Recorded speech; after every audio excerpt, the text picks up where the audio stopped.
Sveiki, mėly draugai, įsijungę šventinį tinklalaidės Kam rūpi epizodą. Ir šiandien mes kalbėsime su Inga apie tai, dėl ko skauda širdį, apie tai, ko nemato niekas ir kaip galėtų būti. Mėly žiūrovai, jeigu pažiūrėjot mūsų epizodą iki pat pabaigos, prašom prenumeruokit. Prašom, komentuokit, jeigu turit kažkokių įspūdžių, arba jeigu jau taip atsitiko, kad nebepažiūrėsit iki galo, parašykit, kodėl jūs nenorit pažiūrėti iki galo. Paspauskit like. Dabar bandau prisiminti, kada aš tave pirmą kartą sutikau ir kokiam kontekste sutikau, nes atrodo, kad aš tave pažįstu labai ilgai, labai seniai ir kad tu esi labai artima siela man, žinai. Ir kai aš galvoju, bandžiau papasakot Eglę tau apie tave, Inga, ir galvoju, kokia yra plati tavo asmenybė, kiek daug yra kiek daug sferų apima tavo, tiek ir darbas, tiek ir asmeniniai gyvenimo dalykai. Ir yra tikrai tokie mane net šokiruojantis. Ir kas kartą, kai šneku su tavim, man iš naujo gimsta viltis. Ir čia yra, man atrodo, ta bendrystė ir karžygystė tokia, kur mes einam tą pačią kryptim apie tos pačius dalykus. Ir man yra be galo svarbu, kad tu atvykai ir sutikai čia atvykti. Ir aš kalbu apie Ingą Rusinaitę. Kaip tavo pavardė? Vaitkuvienė. Antra. Rusinaitė Vaitkuvienė. Vaitkuvienė, matai. Tai tu esi Patrijos, kuri veikia Kaune, psichologė. Ir buvai vadovė. Ir Patrijos puslapį, man labai patiko vienas aprašymo sakinys apie tave, kad tau be galo myli tiesioginį darbą su klientais, jaunuoliais. O kaip tu pati save pristatytum? Labai liūdna, bet galvoju, su jaunuoliais labai mažai dirbu, bet iš esmės labiau juos atstovauju dabar. Ir kuriu erdvę, kad Patrijos vadovė nebesu mėnesis. Tai vis dar ieškau turbūt savo identiteto, bet šiaip tai esu projektų vadovė ir regionų koordinatorė. Tai iš esmės keliauju į regionus kalbėtis apie savanorystę. Bet visus tuos 11 metų, kur dirbau kitaip centre, tai jie yra labai labai mano širdį ir su jaunuoliais atėjus į atvirą jaunimo centrą, į savanorių centrą. Galvoju, penktadienį buvau apdovanojimuose ir matau savanorę vieną kartą telefonu kalbėjau, pirmą kartą gyvenime matau, įėjus į salę, aš jaučiu ryšį su jais. Man kiekvienas jaunas žmogus yra labai ypatingas ir iš esmės šiandien tai galėt prisiliesti prie jauno žmogaus gyvenimo man yra šventė, mano gyvenimo būdas. Dabar tikrai daugiau kuriu erdvę ir auginu kitus jaunimo darbuotojus, psichologus, įtraukties koordinatorius, kad jie galėtų irgi lygiai taip pat su meile žvelgti į darbą su jaunimu. O kaip apie pačią organizaciją, gal šiek tiek daugiau tokio konteksto, kas yra ta Patrija, koks tikslas jūsų? Tai Actio Catholica Patria, jinai įsikūrė prieš 34 metus. Mes pradėjom nuo sriubų dalinimo seneliam. Šiandien turim 4 centrus, kurie dirba su jaunimu nuo 14 iki 29 metų. Ir iš esmės mūsų misija dabar yra padėti jaunuoliams surasti savo gyvenimo kelią. Ir tą darom per savanorystę, tiek vietinę, tiek tarptautinę. Turim atvirą jaunimo centrą, kur kuriam erdvę jaunuoliams tiesiog ateiti saugiai pabūti. Jeigu yra poreikis mokytis kažkokių įgūdžių ar užsiimti veiklą, įsitraukti stovyklas. Galvoju, 2 metus mes jau keliaujam į gatvę pas jaunuolius, nes ne visi ateina.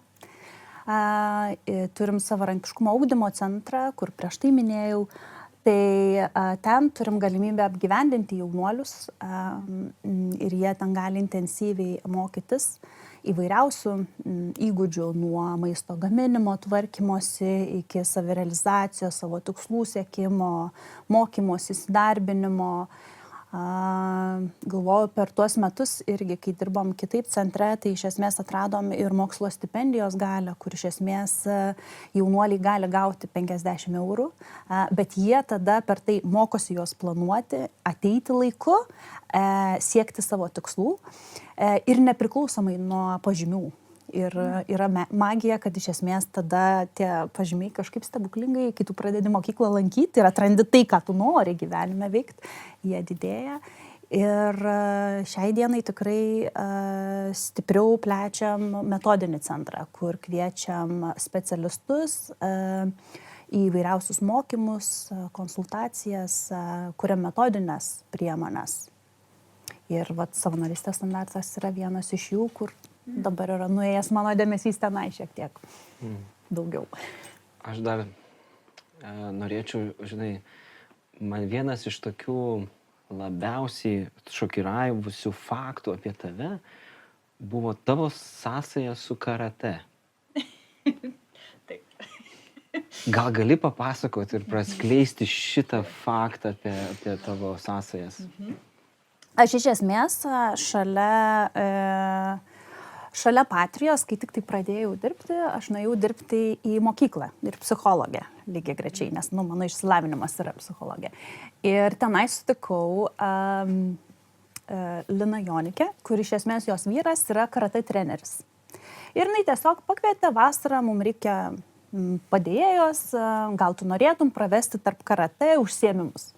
Tai iš esmės aš keletą metų užsiėmimus, kartą į savaitę važiuodavau į Molėtų rajoną prie Įsėtų ežero vesti užsiėmimų vaikams, paaugliams. Ir buvo iš tikrųjų vienas laikas, kada dirbant savarankiškumo ugdymo centre atsitiko taip, kad turėjau įtampos iš esmės, nes jaunuolė apsvaigusi nuo narkotikų, jinai man pagrasino peiliu. Ir šitoj vietoj aš tada bandydama ieškoti būdų, kaip tą padaryti, kaip įveikti tą savo baimę tos jaunuolės, nes be galo pradėjau bijoti, pradėjau labai nesaugiai jaustis, negalėdavau būti viena atviram vakare, prašydavau, kad kolegos būtų ir panašiai. Tai tą vasarą aš tiesiog galvojau, išsilaikysiu karate diržą ir aš. Tai taip atsitiko, kad aš turiu oranžinį diržą. Supratau, kad joks diržas nepadės jaustis patogiai ir po metų, nors aš jį ir turiu, supratau, kad ne apie diržą yra, o apie santykį. Santykį su vaikais, santykį su jaunuoliais, santykį su paaugliais. Ir ta mano draugystė tęsiasi, galvoju, dabar turbūt 12 metai, kur kiekvieną vasarą aš keliauju į stovyklas, mes keliaujam į žygį, kalbamės apie įvairiausias temas, kas jiem aktualu tai dienai. Jie mato mane vieną kartą metuose tą savaitę, bet jie žino, kad ten mane ras. Ir aš esu labai dėkinga Linai ir Linui ir klubui Kyokushin karate Osų klubui, kuris mane kviečia į šitas stovyklas.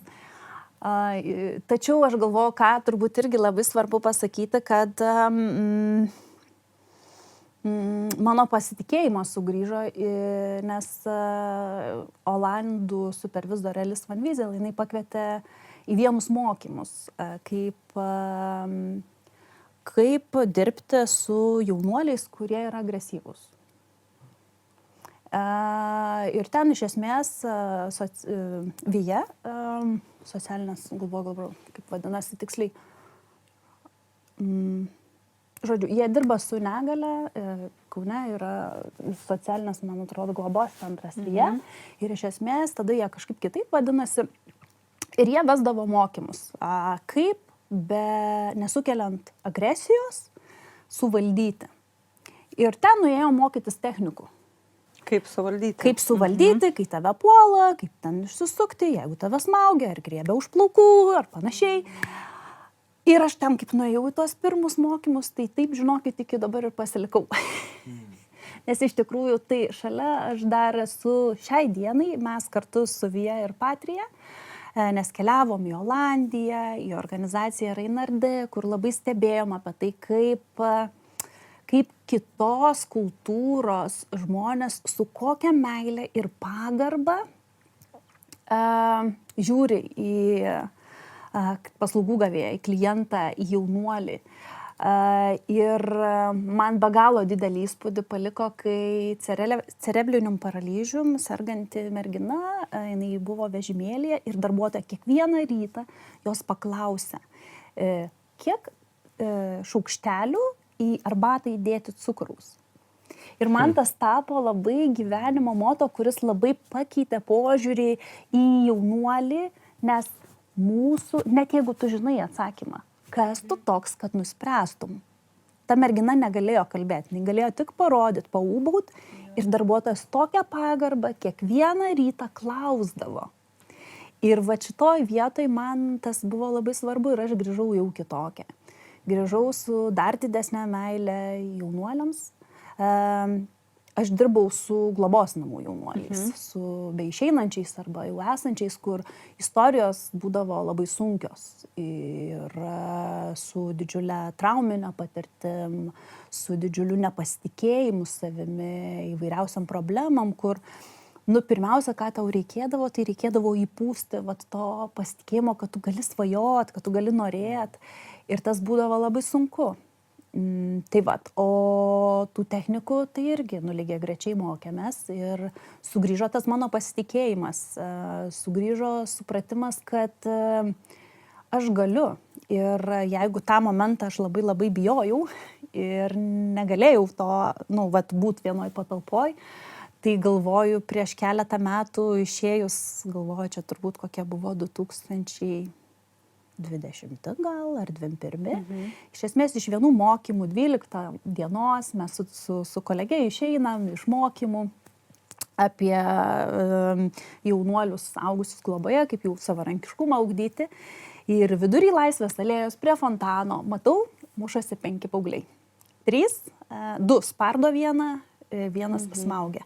Aš net nepajutau, kaip padaviau rankinuką savo kolegijai, kad pasaugotų. Ir tiesiu taikymu nuėjau vertindama situaciją, kuriam didesnis pavojus ir tas, kur smaugia, uždėjau ranką ant, kur smaugia vietą, žiūriu tiesiai į akis ir tiesiog švelniu balsu paprašiau paleisti.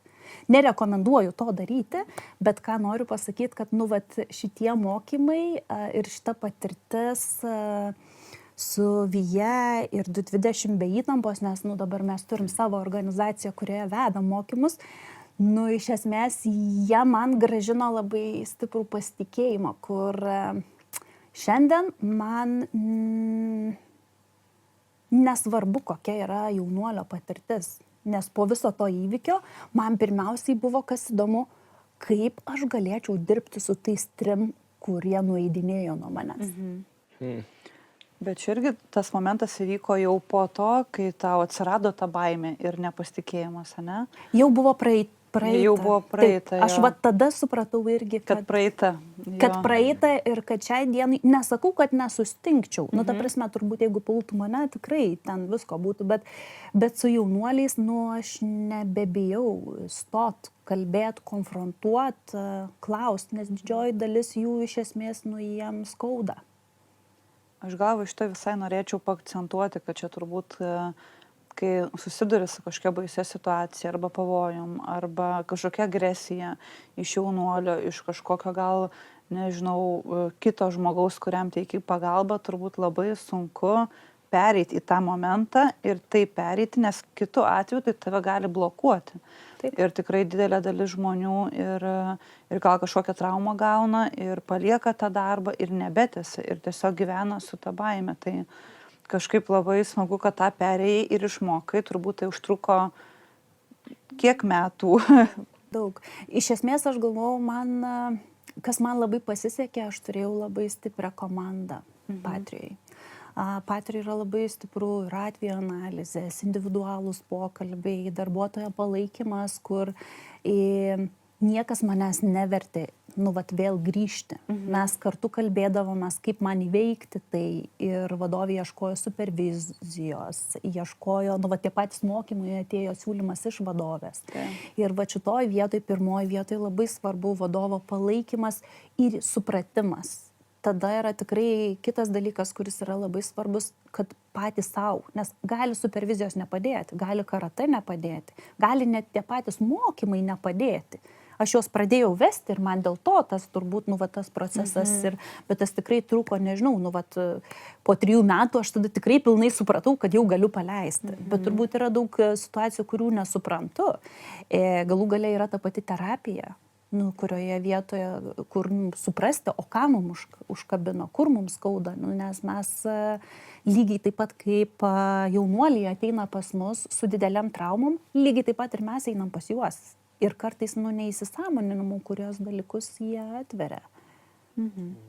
Matau, kad tikrai labai turi daug įvairios patirties ir daug tokių sunkių kelių, tikrai viskas negelytėm klota su darbu jaunimu ir ypatingai sudėtingų situacijų. Kaip tu jauti, vat, iš savo pusės, mes pereinam prie to mūsų pačio pirmojo ir tikrai labai svarbaus klausimo vat, mūsų laidoje, tinklalaidėje apie tai, ką tu jauti iš savo pusės, dėl ko tau labiausiai skauda širdį, būtent šioje temoje. Apie darbą su jaunimu, gal tai kažkokios tavo pačios ribos, bet vat, kokia tau gal ta pati pirma mintis ateinanti, kas tave tiesiog taip, žinai, iš vidaus tiesiog kyla viskas. Man turbūt labiausiai skauda širdį, kai žmonės, kurie turėtų saugoti ir ugdyti jaunuolius, jie iš esmės tampa didžiausiais jų gyvenimo blokais. Ir labai norėtųsi kalbėti apie globos namų jaunuolius, bet kažkaip galvoju, kad tie blokai yra ne tik pas juos. Yra kartais tais blokais tampa tėvai, kurie norėdami gero, taip kaip mokėdami, bet neišgirsta arba uždeda etiketę, nuvertina mokytojai, kurie norėdami gero, bet ne visada tinkamais būdais užkelia labai aukštas karteles arba užklijuoja etiketes. Aš girdėjau daugybę istorijų, kur kai ateinu į mokyklą ir aš nesistengsiu, nes mokytojas, nežinau, matematikoje pasakė, kad aš vos sugebu 4 gauti. Na, žinai, iš išmaldos aš tau parašiau jį. Galvoju, tikrai yra buvę, kur, okei, aš tau išvesiu 4, bet tu pažadėk, kad neisi į egzaminą. Ir mes kalbam ne apie vienetinius atvejus. Ir aš turiu tokių atvejų, kur keliauja į universitetą, gauna pirmą neigiamą pažymį ir jie meta universitetą, nes jiems sugrįžta ta trauma ir jie girdi anglų kalbos mokytoją, kad jie negali kalbėti, lietuvių kalbos mokytoją, kur sakė, kad tu negalėsi. Bet čia yra ne apie... Man kartais atrodo, kad suaugę norėdami gero pasirenka netinkamus būdus, nes iš esmės mes ne vienas nežinom, kas iš tų žmonių užaugs. Mes ne vienas neturim galios nuspręsti, taip, tu šiandien gali dvejetais mokytis, bet gal tu viduje esi be galo talentingas ir, nežinau, 11 klasėje skyręs dėmesį, išsitaisęs savo, nežinau, klaidas, spragas, kurių tu neturėjai pradiniai klasiai, tu gali būti puikus matematikas.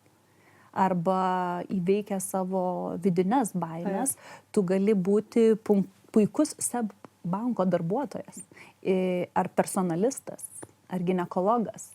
Ir ta prasme, tokių atvejų yra nemažai mano gyvenime, kur labai skauda, kai suaugę žmonės netiki vaikais arba paaugliais.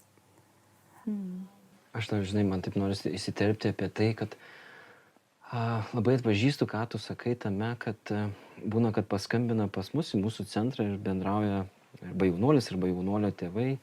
Ir jie sako, nu tai va, aš ten baigęs 8 klases, lyg sudarydamas tokį, įspūdį, kad, aš jau, iš manęs jau nieko nebebus, aš jau nieko nebesugebėsiu gyvenime, aš jau nieko nepadarysiu, nes jau ir mokyklą grįžčiau nebėra prasmės, jau ten man 20-19 metų ir tokio nėra. Ir vienas iš pirmųjų dalykų, kur aš irgi labai stengiuosi sakyti, kad nieko tokio, čia yra daugybė žmonių, kurie mažiau dar klasių baigia ir tai nėra nuosprendis. Va šitą galbūt noriu irgi taip paantrinti, kad tai, kiek tu klasių esi baigęs, tai nėra nuosprendis tau, kad tu jau esi, žinai, nieko vertas. Ne? Tai man tas atrodo, kad sutinku, kad ir pats esu baigęs mokyklą ir aukštąją, tai tokio, suprantu, vertę ir naudą pačios tos švietimo sistemos, bet tuo pačiu visą laiką esu kovoje nuo tų etikečių klijavimo, kad jeigu tu jau baigęs arba nebaigęs mokyklos, arba kažkokią klasę baigęs, iš tavęs nieko, tu esi jau nurašytas, žinai. Tai labai svarbu ir, kažkaip džiugu girdėti apie tai, ką tu šneki apie tai ir suprantu labai tą skausmą tavo, kurį tu jauti ir tikrai. Ir kiek jaunuolių lieka? Lieka tame toje etiketėje paskendę. Iš esmės jie mokosi profesinėje mokykloje, nes juos ten palydėjo socialiniai darbuotojai. Arba jie nuėjo tenai dėl to, kad jų draugai stojo. Ir kiek iš jų turi drąsos pakeisti 2-3 mokyklas profesinės, kol surastų savo kelią.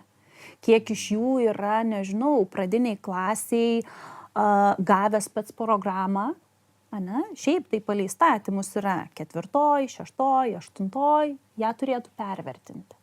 Kiek iš jų yra realiai sistemoje tai daroma ir šitoj vietoj tada, jaunuolis būdamas, nežinau, 7, 8 klasiais, ar ten 9 ar 10, sugalvojęs būti, nežinau, kirpėjų ar, nežinau, suvirintojų, jis negali jo būti. Jis negali jo būti, nes jisai turi rinktis iš labai siauro spektro, mokytis kepti duoną, plytelių klojėjų būti, kur niekada nenori būti. O pakeisti tą, kur ir susigrąžinti žinias, tai yra milžiniškas darbas. Ir mano patirtyje yra buvę jaunuolių, kurie ryžosi kartoti 10 klasės kursą suaugusiųjų mokykloje, kad jie vėliau galėtų būti kirpėjais. Bet tai yra, tu turi be galo turėti daug drąsos, be galo turėti, žinai, su savim dirbti su to, kad aš žengiu žingsnį atgal. Tam, kad ateitis būtų geresnė. Toj pačioj mokykloj, suaugusiųjų, kaip yra sunku, kai tu visą gyvenimą, visus 10 metų mokeisi kitaip, su palengvinta programa ir ten tu turi atlikti kažkaip tai užduotis. Tai ant kokio turi būti tavo, pasiryžimas ir noras. Tai man atrodo, kad šitoj vietoj aš labai kvieščiau būti atviriems talentams. Ir neužklijuoti etikečių. Nes tu nežinai apie ką. Aš jaučiu, kad tavyje slepiasi gal net kelios sėkmės istorijos. Ar galėtum pasidalinti bent viena, neatskleidžiant nei vardo pavardės, nei darbovietės, nei, nežinau, mokymosi įstaigos? Aš galiu net atskleidžiant ir darbovietę, ir mokymosi įstaigą, nes aš turiu leidimus. Aš esu atsiklaususi keletos jaunuolių.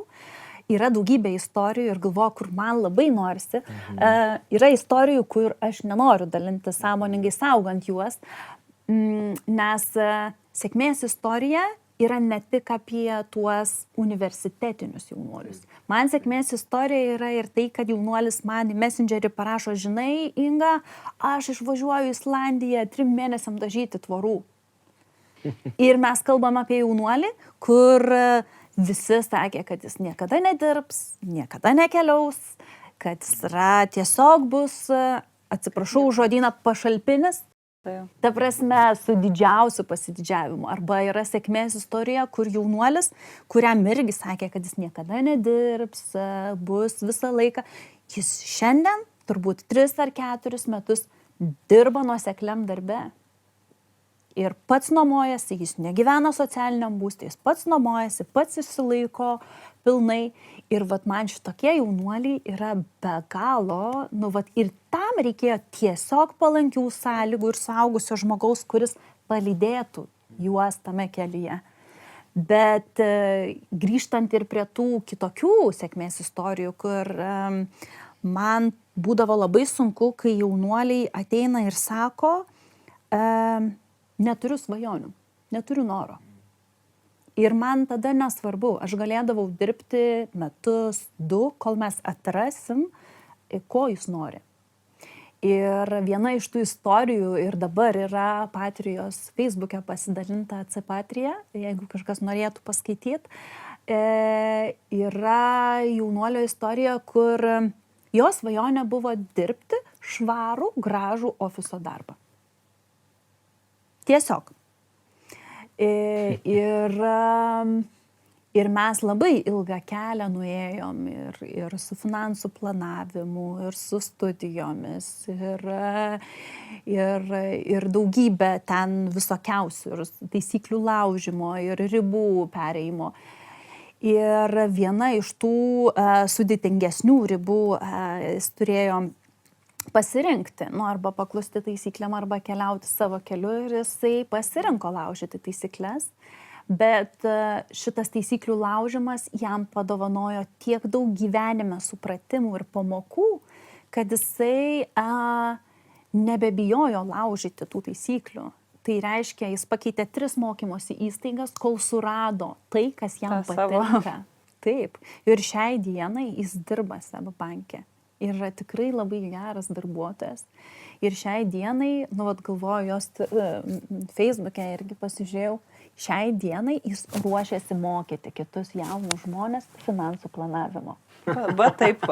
Aš atsimenu, kaip mes sėdėjom ant soliuko ir kalbėjomės ir mistika. Ir aš be proto juo didžiuojas. Atsiprašau. Čia va tos emocijos. Viskas gerai. Ir tikrai, ir aš galvoju, ir aš kalbu ne tik tai apie Aleksą, ne? Yra daugybė kitų jaunuolių, kurie perlipo save ir savo baimės įveikdami matematikos egzaminą, įveikdami pabaigę 2 specialybės ir vis tiek bandydami studijuoti savo, nežinau, ar tai būtų personalistas, ar tai būtų ginekologas, ar tai būtų verslas. Galvoju, irgi buvo viena mergina, kuri tiesiog norėjo verslo sodybą turėti. Jinai neturėjo verslo sodybos, bet jinai atidarė savo, važinėjo po visas šventes ir kepė blynus. Ir jinai turėjo savo versliuką studijuodama kitoje šalyje. Tai prasme, jinai grįždavo čia ir dėliodavo. Ir kartais tiesiog jauniems žmonėms reikia patikėti savim. Reikia, kad jais kažkas patikėtų, kad jie galėtų. Aš kaip tik, noriu klausti, tokio rimto klausimo apie tai. Tai gerai, tai jie neturėjo to. Ir paskui atsirado. Tai neįvyksta, nebūtinai stebuklingai įvyksta, ne? Ne, stebuklingai. Tai kas buvo, kaip tau atrodo, kas tie faktoriai pagrindiniai buvo, kurie, atskleidė juos. Ir aš girdžiu, ką tu sakai apie tai, kad reikia žmogaus, kuris patikėtų jais, ne? Dar kai jie netiki savimi. Taip. Mano didžiausia bėda, ir aš galvoju, daugybę atveju analizių ir su kolegų diskusijų, aš turiu per didelius lūkesčius jaunuoliam. Ir jie dažniausiai nesutampa su jaunuoliu. Bet ką aš turiu, aš lygiai taip pat turiu ir atvirumą. Aš atvirai sakau, aš tikiu, kad tu gali turėti tokią svajonę, bet jinai yra pasiekiama daugybę laiptelių. Ir aš kviečiu kurti tuos laiptelius. Pradžioj ant viršaus jaunuolis užsirašo savo tikslą. Ir jeigu jo tikslas yra turėti draugų, gerai, mes ir ieškosim, kaip turėti draugų. Jeigu jo tikslas yra išlaikyti egzaminus, viskas gerai ir gali būti išlaikyti egzaminus. Bet tada mes žiūrim, kaip tą padaryti. Mes ieškom, kas stabdo. Ir tikrai yra buvę atvejų, kur tu jauti, kad sakykime, nueinu nesimokęs ir gaunu 10 iš geografijos. Bet istorijai mokausi keletą valandų, keletą vakarų ir aš ten gaunu 4. Kodėl? Kodėl taip atsitinka? Mes tada ieškom, kas vyksta su jaunuolio kūnu, kas vyksta su jo galva, kas yra tas suaugęs žmogus, kuris nuolat kartoja, kad jai nepavyks arba jam nepavyks. Lygiai taip pat mes turim ir galimybę turėti įvairiausių specialistų. Ir šitoj vietoj psichoterapeutas, psichologas, socialinis darbuotojas. Labai dažnai mes vis dar turim labai daug stigmų. Šitoj vietoj mūsų jaunimo darbuotojai, socialinės įtraukties koordinatoriai, iš esmės mes kalbam apie tai, kas baiminasi. Ir tikrai turiu jaunuolę, kuriai prireikė 3 metų, kol jinai priėmė psichoterapeutės pagalbą. Yra jaunuolių, kurie neperlipo. Galvoju, kita mano sėkmės istorija yra, kur mergina pas mane ėjo metus laiko į mokslo stipendijos kartą per mėnesį susitikimus ir aš ją tiesiog įkalbėjau, kartais ir direktyviai tiesiog sakau, kad privalai ateiti. Neliepiu, bet tu privalai dalyvauti. Ne paliepimus, bet privalai. Privalai. Tai tavo pasirinkimas, bet tu privalai. Taip. Tai, iš esmės, jie turi galimybę ir net važiuoti, bet, pavyzdžiui, mokslo stipendijoje pas mus yra vienas iš susitarimų, kad tu tada turi arba atkeliauti į alumnių vakarą, susitikti su kitais jaunuoliais, kurie pasakoja savo istorijas, kad girdėtų, arba tada dalyvauti mokslo stipendijoje. Tai yra sąlyga už ką, ta prasme, kad tu gauni tą palaikymą ir tuos 50 eurų, arba ten mokslo stipendiją mokslams apmokėti. Bet esmė tame, kad tai viena iš tų jaunuolių jinai nukeliavo, nes Inga liepia, tai nuvažiavau. Bet ją tai pakeitė ta stovykla, kur jinai 3 dieną tos stovyklos gale aš gaunu tokio ilgio, neperdedu, Facebooko žinutę, kurioje jinai prašo mokyti finansų planavimo, jinai prašo mokyti laiko planavimo. Jinai, ta prasme, sako, aš noriu irgi kažkada stovėti šitoj vietoj. Ir jinai visada prašydavo, kad aš už ją padaryt. Čia galvoju, irgi atsakant į klausimą, ką aš darau kitaip, aš nepriimu sprendimų už juos. Aš galiu duoti, kai sakau, gyvenime visada sugalvokit bent 3 kelius. Jų greičiausiai yra daug daugiau, bet bent 3 išeitis ir tada rinkitės. Ir tą jaunuolį aš visą laiką sakiau, aš galiu tau parodyti kryptis. Tu gali mesti mokslus, gali skirti, susiplanuoti laiką, gali ten, nežinau, nueiti kitą kryptį, gali pasimti akademinės atostogas. Visą tai tu gali padaryti. Bet tai yra tavo pasirinkimas. Ir mes labai dažnai duodam žuvį, o ne meškerę. Mes kas mes tokie, kad priiminėtumėm sprendimus. Jaunuoliai yra, neina priimti, nežinau, neina pačiam sugalvotų kelių. Gerai, duokim pasirinkimus. Tu gali nesimokyti, gauti neigiamą pažymį, iškristi iš mokyklos, kokios bus pasekmės. Ne aš tau pasakau, kas bus, kaip tu galvoji, kur nukeliausi. Tai būna, kartais sako, eisiu į gatvę su draugais, tu savos. Aha, kas po to? Gerai, eisiu užimtumo tarnybą. Gerai, kas po to? Eisiu dirbti ten kokį pardavėjų ar ten picų išvežiotojų. Aha, kiek tu uždirbsi per mėnesį? Ir kas po to? Kas po to? Kartais būna to, kas po to, nes mes jaunimas tikrai labai moka gyventi šią dieną, bet ne į tolį. Kitas dalykas yra apie tai, kad gerai, o kokie kiti? Kaip tu gali? Nemoku. Aha, o ką gali padaryti? Kokios yra kitos galimybės? Gali pas mane atsinešti. Ir yra, pavyzdžiui, buvę jaunuolė, kurią 1,5 metų kviečiau, kad ateitų pas mane. Vis parašydavau savaitę kartą, mėnesį kartą, vėliau. Jinai niekaip iki manęs neatėjo į konsultaciją. Bet mano viena iš tų žinučių buvo prieš pat, jai reikėjo sekančią dieną keliauti lietuvių kalbėjimą. Ir jinai neturėjo kalbėjimo. Jis sako, man reikia pagalbos su kalbėjimu. Gerai, ateik. Ateik, mes parašysim tą kalbėjimą. Ne aš jį rašiau. Ta prasme, jinai dėliojo mintis. Ta prasme, suvedžiau aš, bet iš esmės jinai dėliojosi. Aš neparašiau jai kalbos. Ir jinai nuėjo, 8 gavo. Jūs neįsivaizduojat, su kokiu pasididžiavimu. Aš pati padariau. Jam reikia suvokti, kad ne Inga padarė. Jie patys padarė. Ir aš nuolat jiem tą kartoju. Aš esu įrankis. Kaip jie pasinaudos tuo įrankiu, nuo jų priklauso. kokį patarimą pasims, nes jie žino geriausiai. O apie pačius jaunuolius, atsiprašau, šiek tiek noriu tai patikslinti, kad irgi būtų aišku, tu kalbė apie jaunuolius, kurie išėjo iš globos įstaigų, ar ne tik? Apie kokią grupę, nes dabar jeigu mūsų klauso jaunuoliai, tai kiekvienas turbūt bando priskirti, ar čia galiu būti aš ar ne, ar aš privalau būti iš globos įstaigos, ar ne, kad, nes šiek tiek norėjau prieš tai iššokti, bet nespėjau dėl tų etikečių, kad, nu, turbūt tikrai labai daug jaunuolių, visi ir jaunuoliai ir visi įsivaizduoja, kad tikrai labai lengva eini, baigi mokyklą, studijos, darbas, gražus gyvenimas ir taip toliau. Bet tikrai labai daug žmonių tame kažkur pasimeta, atkrenta ir iki to neateina. Tai dabar labai svarbu gal akcentuoti tą grupę žmonių, apie kurią mes kalbam, kurie gali susidurti su tokiais sunkumais. Kai aš dirbau su jaunuoliais kitaip centre, man tikrai atrodė, kad tos stigmos labai daug yra būtent iš globos namų jaunuoliam. Taip, tos stigmos tikrai yra vis dar labai daug.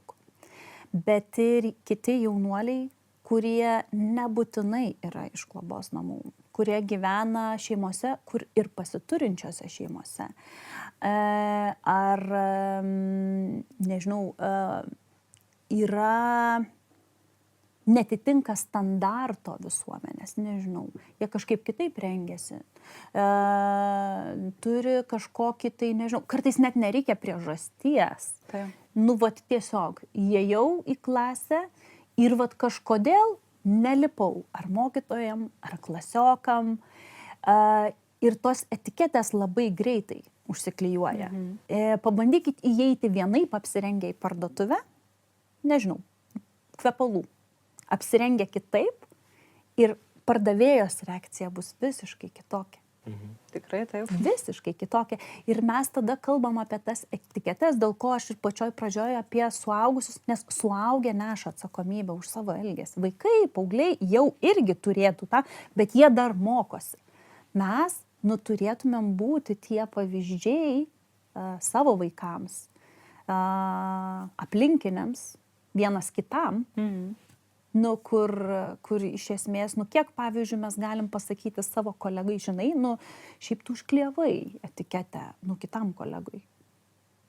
Šiaip tai, ir net tame mums nėra taip paprasta. Nepatogu labai. Nepatogu, o aš noriu dar draugauti su tavim. Taip. O čia.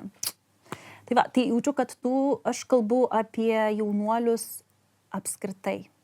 Visus. Mūsų paslaugos Patrijoje yra tikrai diferencijuotos, sakykime, apgyvendinimus riboja projektai, mūsų riboja paslaugų teikimas, Taip. Bet net ir tame mes ieškom būdų. Ta prasme, Kauno savivaldybė, jinai tikrai, socialinių paslaugų centras, mes turim į 4 kartą susitikimus ir mes ieškom išeičių net ir tiem jaunuoliam, kurie nepatenka į, nežinau, sunkumus patiriančių apibrėžimą. Kur mes tada ieškom, kaip, galbūt į prevencinės, galbūt paieškot projekto, galbūt, pažiūrėt, mums svarbu nepalikti tų jaunuolių be pagalbos. Ne visada išeina, tikrai, bet jaučiu, kad čia labai svarbi pastanga. Nes su sunkumais tikrai gali susidurti visiškai visi, nepriklausomai, Tikrai ne. netgi nuo amžiaus, nuo visko. Aš, žinai, norisi taip grįžti į tavo asmenį ir man klausant, ir net dabar, visą laiką tas yra, aš kiek tave pažįstu, kiek mes bendraujam, visą laiką tas yra ir dabar netgi klausant, aš džiaugiuosi, kad tai atsiskleidžia tavo energija ir tavo užsidegimas ir ugnis tavo akyse, ne? Ir tu kalbėjai ir apie švietimo sistemą, ne? Net apie tos pačius kolegas, nebūtinai organizacijos kolegas, bet apskritai psichologai, socialiniai darbuotojai, mokytojai yra tie, kurie tikrai kuo ilgiau dirbi, tuo ta ugnelė jinai blėsta ir tada ta energija jinai dingsta ir tada toks įsismelkia kartėlis, įsismelkia kažkoks nepasitenkinimas, įsismelkia nuovargis ir tas ateina su tokiu didžiuliu tokiu perdegimo, tokiu momentu. Kaip tau pavyksta? Nepavyksta. Aš turėjau 3 perdegimus. Aš turėjau tikrai labai stiprius 3 perdegimus ir turbūt būčiau dabar 4 turėjus. Po 2 tu pradedi atpažinti, kas vyksta su tavim. Ir šitoj vietoj man labai, aš nepasakysiu kas, bet mačiau, dabar adventas ir iš esmės mačiau kunigo, nepasakysiu vardo pavardės, bet jis labai gražiai kalbėjo. Kai mes sergam, kosim, nežinau, mums yra kažkokia sunkesnė liga, mes keliaujam pas gydytoją. Bet kai mums skauda sielą, ką mes su tuo darom? Mes ignoruojam, apsimetam. Galvoju, tikrai buvo, man atrodo, Laisvos kėdės irgi viena iš autorė. Tai jinai sako, kai važiuoji ir mašinai pasibaigia benzinas. Ar tu toliau važiuoji? Ne. Ieškai degalinės, kur pasipildyti. Tai kodėl socialiniai srity ir ne tik socialiniai srity, švietimo srity, mes toliau važiuojam? Kodėl mes neskiriam? Psichologijoje mus mokė 10% savo atlyginimo, visada atsidėkit mokymams, supervizijoms, nežinau, terapijai ar kažkam. Bet tas ne tik psichologijai turėtų būti. Tas socialiniam darbe, švietime, mums šito reikia. Ir va dėl ko aš labai galvoju, kokius 5-6 metus dirbdama kitaip centre, aš tikrai pykdavau ant socialinių darbuotojų, kaip jie gali šitaip su jaunuoliais kalbėti. Esu tikrai raštų rašiusi į ministeriją ir panašiai, ir tikrai buvo ir kur ir ant manęs pyko darbuotojai, kam aš taip padariau. Bet tada aš tik taip suvokiau, kad galima kovot. Ir kai nustojau kovot, kai nustojau kviesti, aš pradėjau matyti, yra velniškai sunku, kai tavęs nepalaiko vadovas, kai tu neturi atvejo analizių, kai jautiesi vienas sistemoje. Net jeigu ir turi kolegų, bet jauties jausmas, kad tu esi vienas paliktas kaip sala. Taip, kai nėra plano. Galvoju, mano visi perdegimai, jie buvo tikrai su labai stipriais atvejais. Kur ir savižala, ir savižudybės, ir priklausomybės, ir galvoju, ir šitoj vietoj, kai tu tiki, aš tą pačioj pradžioj, man atrodė, kad viską galiu padaryti, kad tas žmogus tiesiog būtų laimingas gyvenime. Galvoju, kita irgi, kur ten pačioj pradžioj, man buvo jūra iki kelių, aš čia visiems galiu padėti. Ir mano pirmas jaunuolis tiesiog išėjo ir pasakė, kad aš pati blogiausia darbuotoja. Dieve, pasaulis griuvo. Ir aš suprantu kartai. Ir dabar aš tą suprantu, kad va tai mane užaugino, bet aš turėjau stiprią komandą, kurie mane palaikė ir neleido paskęst. Ir aš buvau atvira priimti pagalbą. Gerai, Inga, o tai dabar, jeigu jauti, kad ateina perdegimas, jau jauti, kokie tavo pirmi žingsniai tada būna, kai tu jauti, kad jau čia kažkokie simptomai rodo, kad jau čia aš jau koščiu krauju, žinai, tą perkeltinę prasme, žinai, jau man perdegu. Pirmoje vietoje aš kalbuosi su savo, galvoju, aš norėjau sakyti vadovė, tada aš pati buvau vadovė, tai, ką keičiau? Ir tikrai kalbuosi su žmonėm, kuriais aš pasitikiu ir yra ekspertai toje srityje, kurie patys buvę vadovai. Antras dalykas, ką aš tikrai antroje vietoje einu, aš iš karto imu supervizijas. Aš jaučiu simptomus, jaučiu, kad taškausi emocijom, kad pavargstu, nebepadarau darbų, aš nesuprantu, ne visą laiką suprantu, kas su manim vyksta, tada man reikia specialisto iš šono, kad padėtų suprasti. Kartais tai būna grupinė, kartais individuali. Jeigu jau ir tai neveikia, tada keičiu režimas. Nes tada dažniausiai sustoju ir galvoju, o kas tavo gyvenime kliba dar. Dažniausiai būna iššūkiai asmeniniam gyvenime, kur aš tada lekiu į darbą. Ten viskas labai kurį laiką važiuoja, bet emocijos vis tiek pasiveja. Tada vėl pradedi dirbti normaliom darbo valandom, nebe viršvalandžių. Ir balansas. Maistas, miegas, poilsis. Labai svarbu. Šitoj vietoj, pirmoj vietoj. Ir galvoju, man irgi kas padeda, anksčiau būdavo labai stipri psichosomatika. angina, sinusitas. Gali biškai daugiau praplėsti, kas ta psichosomatika? kad Psichosomatika žiūrovai- tai iš esmės yra, kai kaip ir tu neturi kažkokios tai ligos, bet jauti, kad iš vidaus tave kažkas graužia ir tada tavo kūnas siunčia signalus. Tai tikrai, kol dirbau tiesiog kaip psichologė ir profesinio orientavimo specialistė kitaip centre pirmus metus, tai iš esmės šitoj vietoj visada būdavo angina. Jeigu aš jau nebesusitvarkau ir kažkas vyksta, mane iš karto guldo ant 40 temperatūros ir prarandu balsą. Čia, kaip sakoma, nesustosi pats, sustabdys kūnas. Vėliau atsirado sinusitas. Na, dabar atsirado tarp šonkaulinių nervų tų uždegimas. Ir va šitoj vietoj, kur kūnas, girdėti kūną yra labai svarbu. Ir galvoju, dėl ko dalinuosi, nes man buvo labai atradimas, kad kai aš subalansuoju, jaučiu, kad pradeda klibėti, aš tada subalansuoju mitybą, 3 kartai per dieną mažiausiai valgai, miegi mažiausiai 7-8 valandas ir tada tikrai ilsiesi. Tada aš nebeįkrentu į aukštas temperatūras, ar kur ten savaitėm gulėtum lovoj. Kas įdomu, irgi angina, nes kai prarandi balsą, tai savo netgi darbo įrankį prarandi, taip, ne? Tas taip. psichosomatika per kūną apsireiškia tai, kad tu net balsą prarandi, kuris yra tavo darbo įrankis. Geras, įdomu labai. Tai va, tai tas keičiasi. Klausyk. Dabar mes jaučiu, kad mes čia taip užsikalbėsim ir taip sakant, iki išnaktų čia kalbėsim, kas man būtų labai gerai, bet aš noriu taip išpalaikyti tą struktūrą ir tas mūsų antrasis klausimas yra apie tai, ką tu matai, ko niekas kitas arba didelė dalis visuomenės nemato. Gali pabandyti praskleisti tai, ką tu matai, ko kiti nemato. Talentus. Kiekviename jaunuolyje yra talentas, neatrastas talentas. Nesvarbu, kokia situacija. Nesvarbu. Deimantas, talentas, kaip norit pavadinti taip, nėra žmonių, kurie nesugebėtų nieko. Mes visi turim savo stipriųjų ir silpnųjų pusių. Ir man šitoj vietoj labai labai svarbu padėti, atrasti, neužmušto talento. Ir galvoju, kur mes užbaiginėjom kolegių grupę įkalinimo įstaigoje. Ir aš žiūrėjau į tuos jaunuolius ir galvoju, kokie jie būtų geri vadybininkai.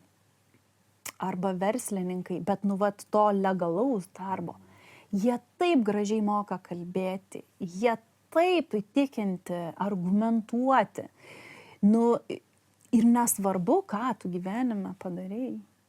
Ir man atrodo, kad šitoj vietoj aš matau baltą lapą arba lapą, kuriame blizga tas deimančiukas. Žinai, aš galvoju, kad aš irgi labai atpažįstu tą ir aš taip galvoju, ar čia yra duota, ar čia yra išugdoma, iš kur tu matai tą? Tasme, kaip tau pavyksta tai pamatyti, kai daugumai, jie įkrenta ir pasislėpia už kažkaip aptemsta akis. Kaip tau pavyksta tą talentą išvelgti, iškasti netgi, sakyčiau tokio? Jaučiu, kad pirmiausia, tai yra mano gyvenimo vertybė. Man atrodo, kad kiekvienas žmogus jisai iš savęs yra vertingas. Ir nesvarbu, kokias klaidas tu padarei. Nesvarbu, kokią patirtį turėjai, ar kaip kiti su tavim pasielgė, tu iš savęs esi vertingas. Ir jaunuoliai labai dažnai tą pamiršta. Suaugę labai dažnai pamiršta. Aš klausau dukros, kur jinai pasakoja iš mokyklos grįžusi istorijas ir aš suprantu, kad kartais patys mokytojai pamiršta, kad ir jie yra vertingi, kad tie vaikai yra vertingi. Ir mes labai dažnai užsisukam, nežinau, kažkokiuose kitų lūkesčiuose, savo lūkesčiuose, reikalavimuose, įstatymuose, nuovargyje, kad mes pamirštam, kas yra, tas perlas. Ir tas santykis, tas buvimas su žmogumi, jisai augina. Jisai atveria tau akis, būti čia ir dabar su meile. Čia turbūt mano tėvai, aš mačiau savo tėvus visą laiką padedančius kitiem. tikinčius kitais. Ir man, jie paprasti žmonės, jie nebaigia aukštųjų. Na, bet jie yra be galo darbštus ir aš juose visą laiką mačiau pavyzdžius. Ir aš lygiai taip pat matau jaunuoliuose. Ir aš galvoju, kad, kartais man labai yra įstrigę vieno jaunuolio per kūčias. Jisai sėdi ir sako, žinai, bepigia tau kalbėt, kad kaip pas tave šeimoje, kaip filmuose, visi susėda aplink stalą ir visa kita. Ir aš taip sėdžiu ir sakau, o iš kur tu žinai, kad mano šeimoje visi kaip filmuose susėda? Ta prasme, būna tokių kūčių, kur mes ten belia kaip pykstamės. Būna, kur taip gražiai susėdam. Sakau, bet šventę tu pats kuri. Ir man turbūt dalinantis atvirai pavyksta tada ir kad jie su manim atvirai dalintųsi. O kai atvirai daliniesi, tu tada randi tuos perlus. Ir čia turbūt galima susijęti su tuo etikečių klijavimu, kad kuo daugiau visuomenė klijuoja etikečių, tuo mažiau mato to unikalumo ir talento. Taip. O etikečių, kaip tikrai visi žinom, tiek ir tiek ir tiek šiais laikais. Taip. Tai daugiau yra matoma etikečių negu talento. Tai... Labai gerai tu čia sakai, ne, tikrai, jeigu tai perkeltinė prasme, tai kaip įvaizdė, ne, tai jeigu vaikas auga, ne, tai jį nuo pat mokyklos laikų, ar ten tėvai, ar ten panašiai, ar mokytojai, jie apklijuotas, jis yra vaikštantis, žinai, jaunuoliai vaikai vaikšto apklijuoti, kur tada nesimato nieko, žinai. Bet ir visi žmonės, ne tik vaikai, bet ir suaugę, ta prasme. Taigi tikrai vieni klijuoja, ten, nežinau, vaikas 4 egzamino nebus, iš tavęs gyvenime nieko nebus. Čia benamis, čia migrantas, čia kalinys. Ir kai yra užklijuota ta etiketė, tu tame viskas. Daugiau žmonės nebemato visiškai jokio proveržio žmoguje. Ir to talento, ir to perlo. Ir turbūt kažkaip irgi labai norėtųsi paklausti, kaip tu iš tos visos patirties, iš to matymo, būtent tų talentų, mokėjimo išgryninti ir padėti žmogui, nesvarbu nuo kokio taško pradėti tą savo gyvenimo kelionę, kaip tu manai, kokia galėtų būti tokia tobuliausia, tobuliausia gal nėra labai geras žodis, bet tobuliausia versija, geriausia tokios situacijos, būtent darbo su jaunimu, gal tų etikečių klijavimo, kaip turėtų atrodyti pasaulis?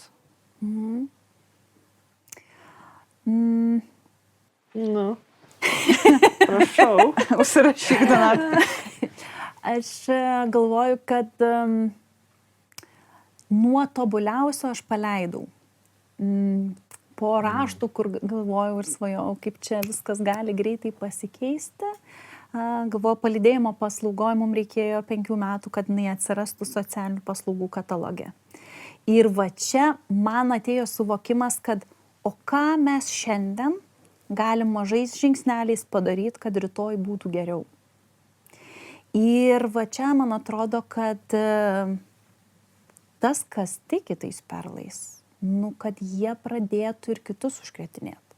Aš turbūt dėl to atsitraukiau nuo tiesioginio darbo ir nukeliavau į mokymų vedimą, kaip dirbti su jaunuoliais, kurie elgiasi agresyviai, su pagarba, meile, nedidinant jų agresijos. Kaip padėti socialinės įtraukties koordinatoriams ugdyti savarankiškumą. Kaip savanorystėje stiprinti kokybišką palydėjimą ir tikėjimą tais jaunais žmonėm. Ir man atrodo, kad kuo daugiau bus žmonių, kurie, nežinau, per supervizijas įgalins darbuotojus patikėti savim, patikėti jaunuoliu, kalbės apie sunkumus, kalbės kaip pamatyti tą perliuką, kaip neklijuoti etikečių. Pradžioj kaip pažinti, kad jas klijuoju, nes aš irgi noriu kažkaip irgi, aš vis dar jas klijuoju. Bet pagauti tai, pirmiausia, suprast, kaip mes veikiam ir būti atviriems. Tai man labai labai norėtųsi palinkėti, kad mes būtumėm pirmiausia atviresni sau, tada atviresni kitiem. Tai va čia, man atrodo, mes turėtumėm labai labai daug stebuklų. Labai gražus kalėdinis palinkėjimas. Kaip tik prieš kalėdas ir prieš šventes. Taip. Ja, šitas mes, žinai, ta šventinė tokia laida šita yra podcastų. Ir, žinai, galvojant apie tai, kad jau mums vis tiek reikės kažkada pabaigti. Ir aš jaučiu, kad ir man taip norisi, tą tokį palinkėjimą padaryti. Ir aš apie tai jau gal 2 metus galvoju, ne, ypač per tą šventinį laikotarpį, kai ateina šventės, kai prasideda dovanojimo visas bumas, kai reikia pradėti bėgioti, lakstyti. Ir man vienintelė mintis, kuri galvoju, yra, kad aš esu dovana. Leisk, Donatai, būti dovana savo aplinkiniams, šeimos nariams, savo kolegoms, jaunuoliams, su kuriais dirbam, visuomeniai, kiek ten tas yra įmanoma, ne. Ir aš tikrai norėčiau palinkėti visiems ir žiūrovams, kad šiais metais išsipakuokite save kaip dovaną aplinkiniams. Nežinau. Ir turbūt pridėčiau, kad ir aplinkiniai, kurie yra aplink mus, irgi yra dovana. Irgi mokėti pažiūrėti, kad ir tai, ką turime šalia, yra dovana. Taip. Inga, ar nori tu dar kažką pasakyti? Dar palinkėti. Dar vieną palinkėjimą pasakyti. Linkėjimus perduoti. O, linkėjimai visiems. Man kažkaip galvoju, kad aš žinau, kad kai kuriems žmonėms Kalėdos yra vienas sunkiausių metų laikų. Ypatingai tie, kurie yra vieni arba kurie yra turėję kažkokių sunkumų. Tai man labai norėtųsi palinkėti būti neabejingiems vieniems su kitais. Susikurti šventę savo ir pakviesti šalia, kas dar, irgi panašiai jaučiasi. Nes Kalėdos jos yra apie buvimą kartu, apie dovanojimą, savęs, kaip tu sakei, ne, priėmimą kitais, pasidžiaugimą. Tai man labai norėtųsi palinkėti, kad nepaskęsti tame kiče, o būti tikrume vieniems su kitais. Taip. Valio.